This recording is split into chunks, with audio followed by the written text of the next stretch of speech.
Today I'm here to talk about the current policy of the legal age limit and why it should not be lowered due to the amount of underage drinking in the United States. In 2009, 10.4 million young people between the ages of 12 to 20 reported that they had consumed heavy amounts, more than just a few sips, of alcohol in the past month. My name is Luz Melissa Pena, and I appreciate the opportunity to talk about this current policy. I've had the honor of working with many nonprofit events and campaigns that dealt with children and teenagers and alcohol abuse, as well as drug abuse. My minor in specialization is actually in wine, beer, and liquor, so I have a deep understanding of where alcohol comes from, how it's made, and its purposes, and what it could do to our body. With that said, I want to discuss the current legal age limit of 21 and why it should not be lowered beyond that number in order to prevent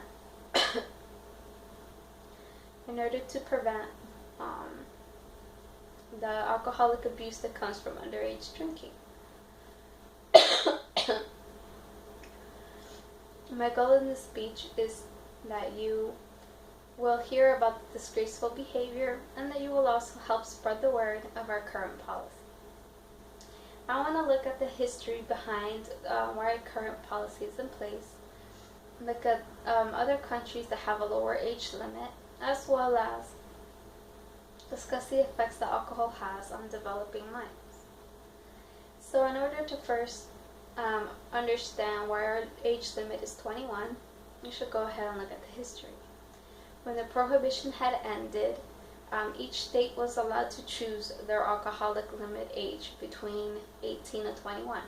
If we fast forward to 1970s, 30 of those states had changed their age to 18 in order to match the Amendment 26 that was created, where now 18-year-olds could vote. In doing so, there was also an increase in the amount of car accidents due to drunk driving, as well as the count of how many people were dying due to this.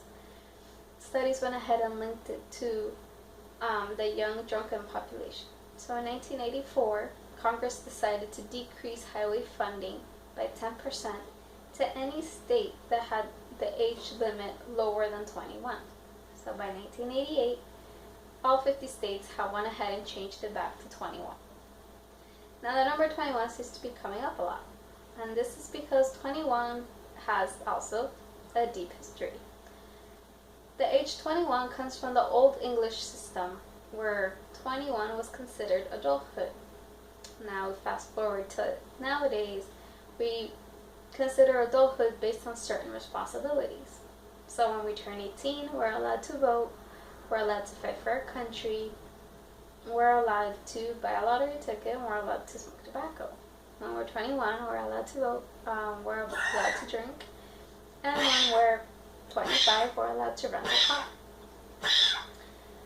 So now that we understand the history of where this age 21 limit came from, we can go ahead and look at other countries that have a lower age limit. So in the United Kingdom, their age limit is 18. According to a survey, although their age is 18, that's the age allowed to drink, they have 40% higher amount of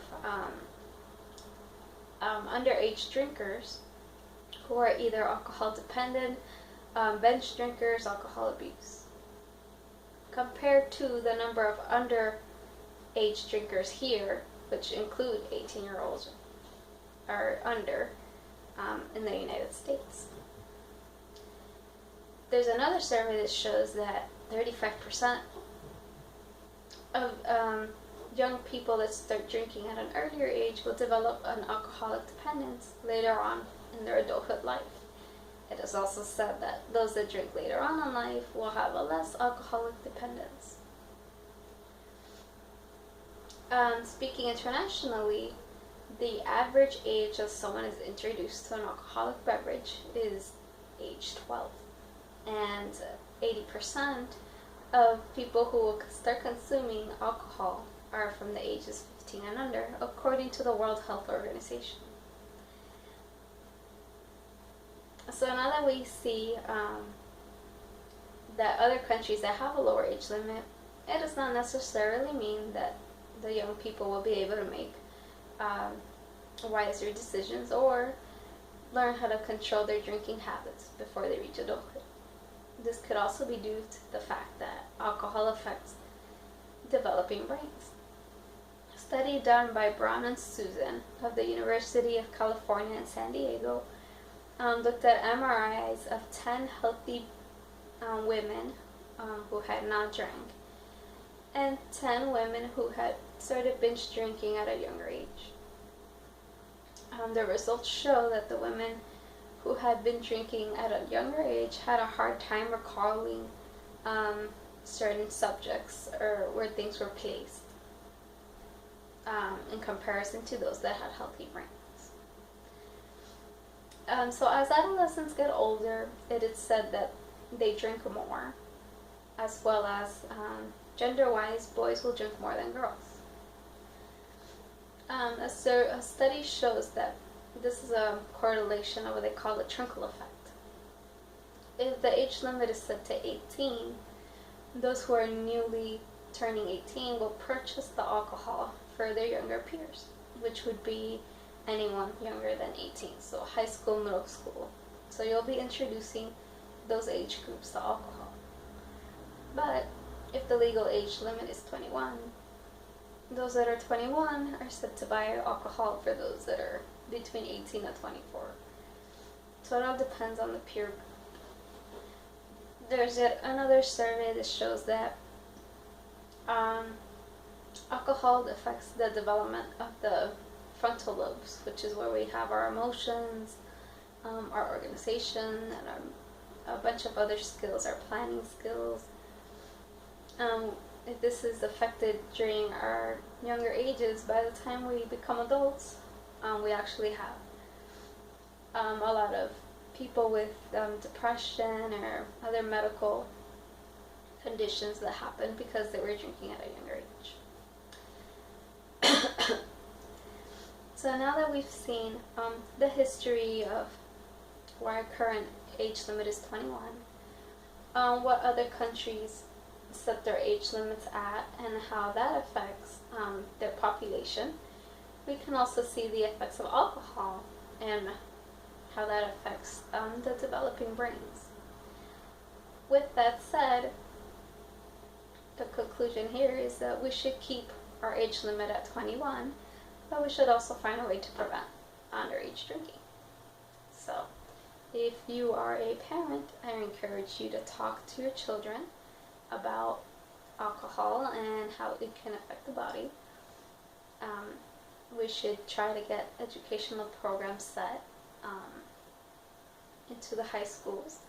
That way they can understand the dangers of over drinking, just like we show them how to prevent getting HTDs and stuff like that if they're gonna have sex. So if there's sex education, there should be alcohol education as well.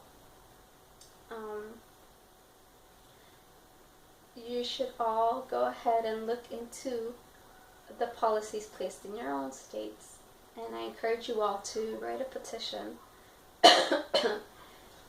to enforce the law, but to also find ways to reform it by adding these additional programs to your local states. Our future generations are depending on us, and we, as the adults now, have to provide for them. And from our own experiment, from our own childhood growing up, you can easily testify to how peer pressure works and how easily it is to fall into that pattern of drinking alcohol at a younger age if you were not advised by your parents or anyone who's older on the effects that it has. So with that, I encourage you all to go ahead and look it up and make a difference in this world and in the U.S. Take care.